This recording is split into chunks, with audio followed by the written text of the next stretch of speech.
Assalomu alaykum hurmatli talabalar. Bugun maxsus fanlarni o'qitish metodikasi fanimizdan maxsus fanlarni o'qitishda o'qituvchi talabalarning pedagogik muloqoti mavzusida suhbatlashamiz. Mavzumizning qisqacha rejasi: maxsus fanlarni o'qitishda o'qituvchi va talabalarning pedagogik muloqoti.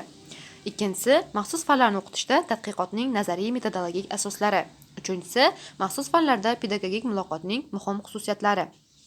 Mavzuning dolzarbligi: ta'lim jarayonida, ayniqsa maxsus fanlarni o'qitishda, o'qituvchi bilan talaba o'rtasidagi pedagogik muloqot samaradorlikning asosiy omilidir.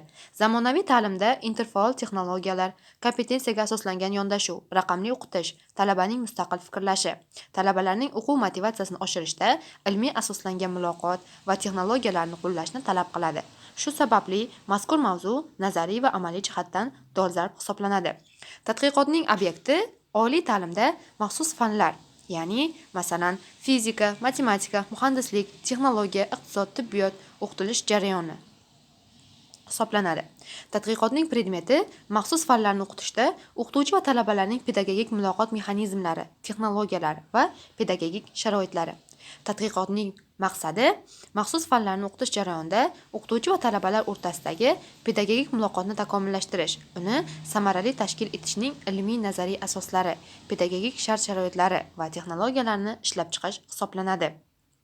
Tadqiqot vazifalari bir necha turga bo'linadi. Bundan birinchisi pedagogik muloqotning mohiyati, tuzilmasi va komponentlarini ilmiy jihatdan tahlil qilish. Ikkinchisi maxsus fanlar o'qitilishida muloqotning o'rni va xususiyatlarini o'rganish. Uchinchisi o'qituvchi talaba o'zaro hamkorligining psixologik pedagogik asoslarini aniqlash. To'rtinchisi muloqotni samarali tashkil etishga ta'sir etuvchi omillarni aniqlash. Beshinchisi interfaol muloqot texnologiyalarini tizimlashtirish. Oltinchisi eksperimental tajribalar asosida taklif etilgan modelning samaradorligini aniqlash.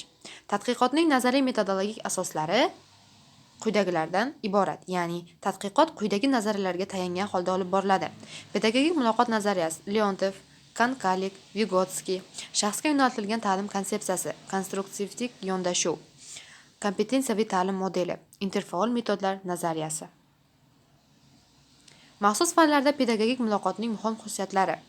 Birinchisi kasbiy yo'naltirilganlik. O'qituvchi muloqoti kasbiy terminologiya va amaliyotga asoslanadi. Ikkinchisi muammoli ta'limiy xarakter. Maxsus fanlar ko'proq ilmiy texnik muammolarni hal qilishga yo'naltirilgan. Uchinchisi vizual va texnik vositalarning o'rni, laboratoriya ishlari, kompyuter texnologiyalari, simulyatorlar orqali muloqot. To'rtinchisi refleksiv muloqot, talabaning mustaqil fikrlashi va tanqidiy yondashuvi kuchayadi. Beshinchisi raqamli muloqot, LMS platformalari, onlayn forumlar, virtual laboratoriyalar orqali o'zaro aloqa. O'qituvchi va talaba muloqotining funksiyalari: axborot berish funksiyasi, maxsus bilimlar, texnik ko'nikmalarni yetkazish; tarbiyaviy funksiyasi, kasbiy madaniyatni shakllantirish; motivatsion funksiyasi, talabada kasbiy qiziqishni kuchaytirish; regulyativ, ya'ni boshqaruv funksiyasi, topshiriqlarni tashkil qilish; rivojlantiruvchi funksiyasi, fikrlash, kreativlik, muammoli vaziyatlarni hal qilish. Tadqiqotning ilmiy yangiligi: bunda maxsus fanlarni o'qitishda pedagogik muloqotning yangicha modeli ishlab chiqiladi. O'qituvchi talaba muloqotning kompetensiyaviy mezonlari asoslab beriladi. Muloqotni takomillashtiruvchi interfaol kommunikativ texnologiyalar majmuasi ishlab chiqiladi.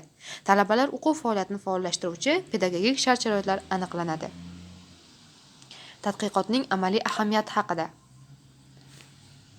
Maxsus fanlar bo'yicha dars jarayonini takomillashtirishda qo'llaniladi. O'qituvchilar uchun metodik qo'llanmalar yaratishda asos bo'la oladi. Talabalarning kommunikativ kompetensiyasini rivojlantirishda qo'llaniladi.